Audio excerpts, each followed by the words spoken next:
कुछ समय पहले की बात है। एक औरत जो एनजीओ चला रही थी, बहुत अच्छे घर की बहू और बेटी थी। ये पढ़ाई भी काफ़ी कर चुकी थी, नौकरी नहीं मिला इसलिए एनजीओ खोल ली थी। पति इसका पुलिस में दरोगा के पद पे काम कर रहा था। इन दोनों ने अपने मर्जी से शादी किया था। इन दोनों का एक बेटा था 4 साल का। दोनों अपने काम में बिजी थे। बच्चा अपने माँ जिया के पास रहकर करीब 1 साल से पढ़ाई कर रहा था। किसी बात को लेकर दोनों पति पत्नी में अनबन होने लगा। शादी का अभी 6 साल ही हुआ था, तभी तलाक होने का सोच लिया। दोनों अपना डॉक्यूमेंट कोर्ट में पेश कर दिया था तलाक के लिए। बच्चे का पिता संजय अपने बच्चे के लिए भी कोर्ट में अपील किया था। जिया को संजय के हिस्से का 75% चाहिए था, इसीलिए कोर्ट में लड़ाई चल रहा था। लेकिन संजय अपने बच्चे से बात करने के लिए हर 2 दिन 4 दिन पर आके मिला करता था, बात किया करता था। दोनों बाप बेटे में घंटे बात होता था। संजय समय निकाल कर कहीं बाहर जाकर बात करता, वहीं गार्डन में फूलों को दिखाता, कभी खिलौनों को दिखाता। बच्चे को माँ के पास रहकर भी पिता से ज़्यादा लगाव हो गया था। जब भी जिया बिजी रहती थी, बच्चा संजय के पास फ़ोन करके बात करने लगता था।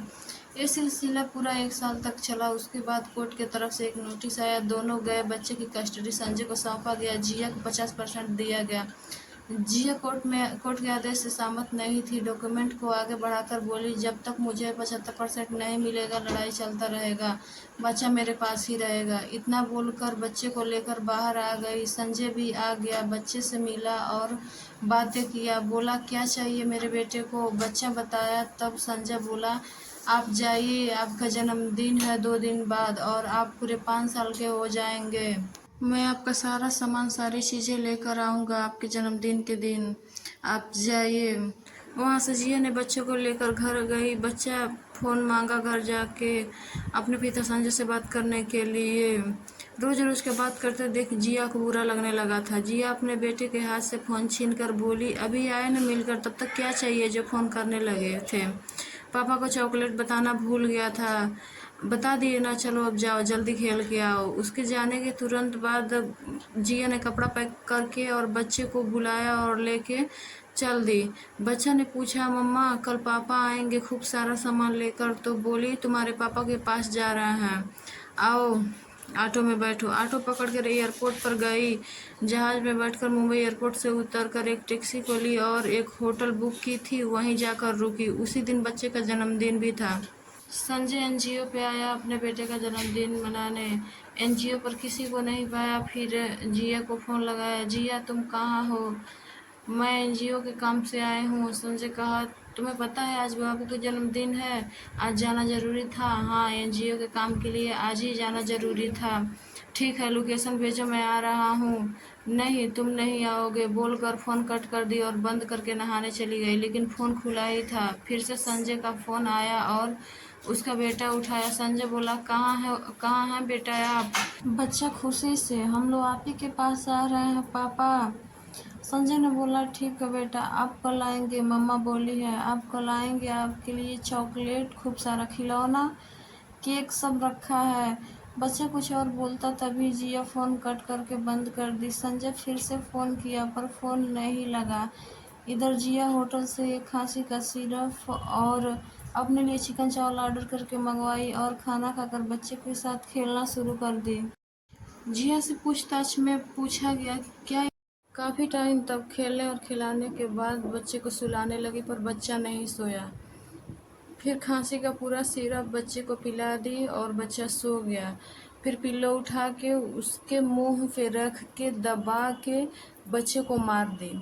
बच्चे को मारने के बाद से बैग में जो कपड़ा था और कपड़ा निकाल के होटल के जंगले के रास्ते बिक दी।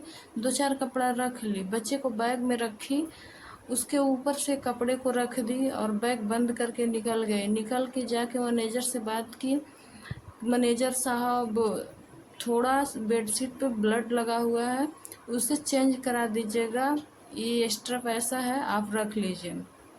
मैनेजर ने बोला, चलिए ठीक है, मैं चलती हूँ, बुरा नहीं मानिएगा। वहाँ से टैक्सी को पकड़ी और निकल गई। फिर मैनेजर सरमेंटर को भेजा रूम साफ़ करने के लिए और बेडशीट चेंज करने के लिए। जब बेडशीट चेंज करने जा रहा था सरमेंटर, तब मैनेजर ने बोला, कल ये लेडी एक बच्चे को लेके आई थी, क्यों बच्चे को नहीं लेके गई? जाओ देखो बच्चे को छोड़ दी क्या? सर्वेंटर ने देखा और बोला नहीं साहब, बच्चा नहीं है, कोई नहीं है इसमें। फिर मैनेजर ने आया, दौड़ते हुए बाथरूम वगैरह चेक किया, बच्चा नहीं था। तब मैनेजर ने बोला किसी के पास गाड़ी का नंबर है? सब ने बोला नहीं सर, हम लोग के पास गाड़ी का नंबर नहीं है। अब ब्लड काफ़ी लगा था चादर पे, इसलिए बोला पुलिस को फ़ोन करो, और जांच भी किया, ब्लड पीरियड का नहीं था।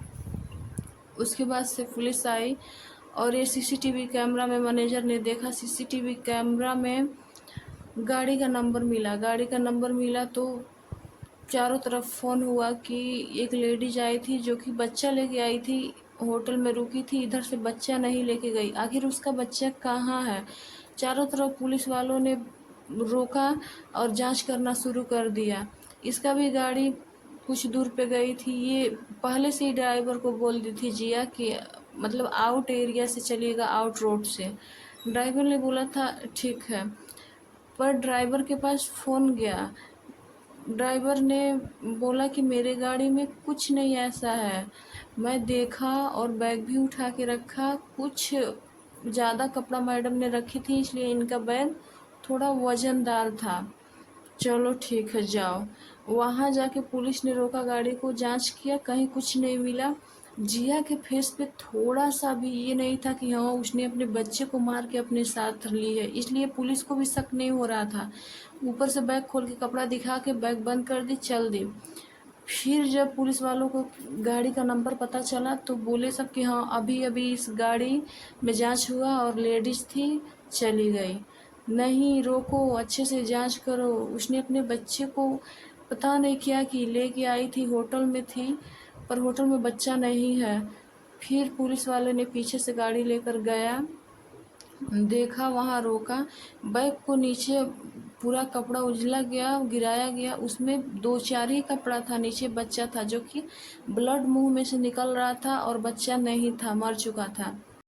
जिया से पूछताछ हुआ, पूछा गया ये आपका अपना बेटा है? जिया ने बोली हाँ ये मेरा अपना बेटा है। सभी पुलिसकर्मी फोटो सोशल मीडिया पर लगा दिए और नीचे टाइटल लगा दिए कि पति पत्नी में विवाद चल रहा था। बच्चा पिता से बार बार बात करने के लिए जिद कर रहा था, बाप के पास जाने के लिए जिद कर रहा था। मैं पापा के पास रहूँगा इसलिए मार दिया।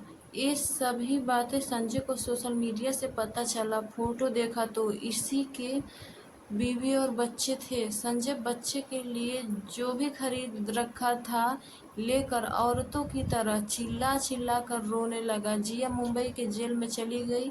बच्चे को पोस्टमार्टम में ले जाया गया। आखिर किसी चीज़ से मारा गया था? बच्चे को पिल्लो दबा के, सिधानी दबा के मारा गया था। जब बच्चा नहीं मरा और उसकी सांसें बंद हो गई थी तो चाकू लगा कर उसके गले पे रेता गया था। पोस्टमार्टम से ये पता चला पुत्र कुपुत्र हो सकता पर माता कुमाता नहीं हो सकती। मैं यही सुनी थी।